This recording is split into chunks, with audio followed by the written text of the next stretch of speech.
안녕하십니까. 한반도 안보전략연구원 이사장 송봉선입니다. 오늘은 이종걸 전 의원 누가 무식한가? 라는 제목을 가지고 방송을 시작하겠습니다.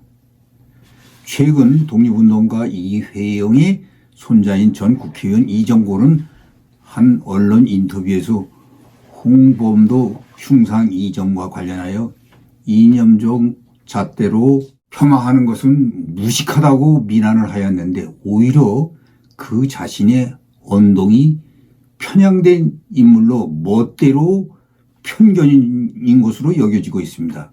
그는 홍범도 장군이 함께 했었던 봉오동 청산리 전투의 김자진 장군의 청산리 등 많은 전사들이 신흥 무관학교 출신이라고 하면서 그분들이 누구는 공산당으로 폄하되고 누구는 항일의 전사로 기려지고 있는 것이 어떤 정치적 입장에서 자아가 왔다 갔다 하는 그런 모습을 본다면서 누구도 이것은 진실에 가깝지 못하다고 한다고 비난했습니다. 그러니까 우리가 이제 소련 공산당과 미국의 자본주의가 같이 같은 날개로 날지 못하고 분단에 정말 불행을 맡듯이 저희가 가지고 있는 어떠한 이념적인 불행은 우리가 활용하는 것에 따라 이익이 될 수 있고 불행이 될 수 있어 분단전 그 일을 가지고 이념 논쟁에 하는 것은 반대한다고 했습니다. 그는 소련과 중국 공산당이 어떤 때는 정치적 입장에 따라서 이용되기도 하고 활용되는 것이라면 잘못된 지정학적 정세를 가지고 이것을 국방부가 스스로의 무식을 드러내는 것이라고 볼 수 있으며 너무 안타깝다고 맹비난했습니다. 이종걸 논리대로 한다면 중국과 소련의 앞잡이 노선한 김일성도 해방전 1930년대에 동북항일연군 소속 및 소련의 88 여단 소속으로 항일 활동을 하였으니 남북이 분단되기 전 활동이니 독립운동가로 추서해야 되지 않겠습니까? 북한에서 인민군의 영웅들을 추앙받는 혁명 열사능에 묻힌 자들이나 애국 열사능 묻힌 자 모두는 대부분 일제시대 때 항일운동을 했다고 모셔진 인물들입니다. 이종걸식으로 한다면 모두 이들을 독립운동가로 추소해야 합니다. 왜냐하면 분단전이니까요.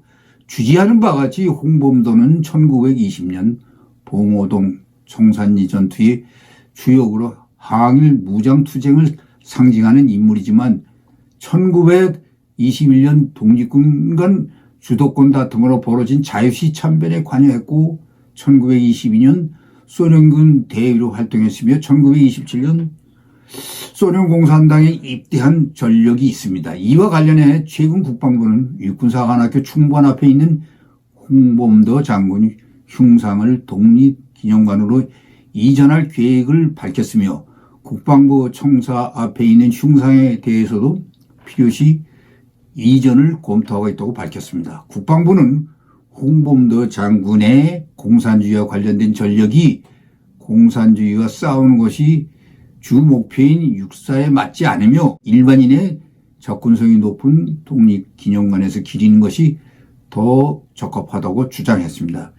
이회영 손자이고 광복회장 이종찬과는 사촌관인 이종걸은 홍범도 장군 흉상철거 이전과 관련해 속아 웃을 일이라고 비판했습니다. 그는 홍범도 장군이 광복되기 전에 돌아가신 분이라며 소련 공산주의 제복을 입은 것도 독립투쟁의 효과적인 진전을 위해서 그렇게 했다고 홍범도를 두둔했습니다. 국가의 간성을 양성하는 육사 강의실 앞에 공산주의 활동하는 인물의 흉상을 매주 수업마다 오가면서 육사생들이 보아야 합니까? 그는 스스로 대한민국의 정체성을 흐리고 있습니다.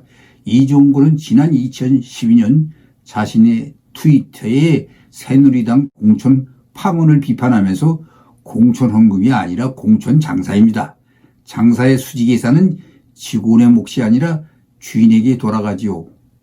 라면서 그들의 주인은 박근혜 의원인데 그년이 서슬이 펄에서 사과도 하지 않고 얼렁뚱땅 넘어갔다라고 막말을 해서 당시 그야말로 원내 대표라는 자가 이런 말을 하여 한나라당은 물론 일반 국민들로부터 많은 비난을 받은 바 있습니다. 러시아에서 블라디미르 레닌은 1917년 사회주의 볼셰비키 혁명을 성공시켰었습니다. 레닌 사회주의는 공동생산, 공동분배가 되는 체제를 지향했기 때문에 공산주의 주창자로서 특히 코민테론을 레닌주의로서 코민테론을 만들기도 했습니다. 이에 영향을 받은 한인들이 공산당 조직을 결성했습니다. 크게 두 개의 파로 나누어져서 경쟁을 했는데 이들은 이리쿠츠파와 임정의 상하이파로 이들 간의 공사주의 권력 다툼에 대한독립군이 막대한 피해를 입은 연해주 자유시 참변이 있었습니다. 홍범도는 이리쿠츠파로 고려혁명군을 결성하였습니다. 당시 영문을 모른 채 대한독립군이 1920년 자유시에 집결한 궁극적인 목적은 분산되어 있던 독립군 부대들이 힘을 합쳐 단일한 조직 아래 대일 항전을 전개하려는 것이었지만 코민테론 레닌파들의 적군을 도와 일본군을 몰아내면서 자치를 보장받으려는 것이 그들의 의도였고 목적이었습니다. 하지만 1921년 6월 2일 레닌의 깔란다리 11리 소련 적군은 독립군의 무장해제를 요구했는데 이는 우리 독립군이 소련 공산당을 위하여 싸워달라는 요구를 거절했기 때문이다. 그러자 그들은 이미 독립군을 2중 3중으로 포위하여 무조건 수락을 강요하고 있었습니다. 깔란다리 11리 적군 지도자는 사할인 의용대 대한의용군의 무장해제를 강제로 단행하기로 결정했습니다. 대한의용군에는 상하이뿐만 아니라 간도에서 온 대한독립군 부대도 함께 있었습니다.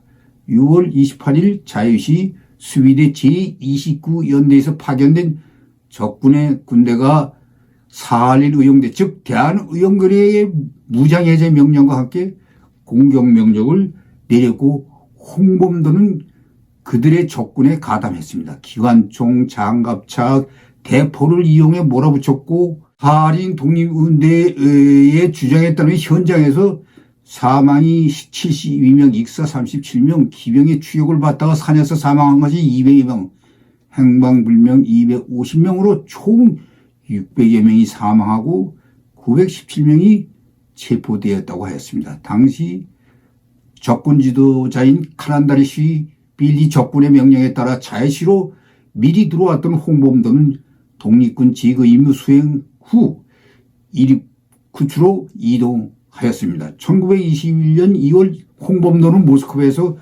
코민테론의 주최로 열린 국동민족대회에 참석하기 위해 모스크바에 갔습니다. 여기서 블라디미르 레닌이 트로츠키를 통해 홍범도를 따로 불러 단독 회담을 한 다음 금화와 홍범도라는 이름이 새겨진 은재 마오조 C96 총을 선물해 주었습니다. 독립군 중 트로츠키가 레닌과 단독 면담을 한 것은 홍범도가 유일하며 이때 레닌에게서 받은 이 권총은 현존하지는 않지만 권총집은 지금도 남아있다고 합니다.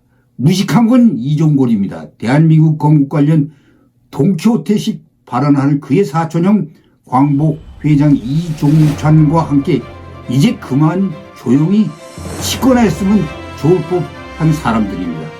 시청해 주셔서 감사합니다.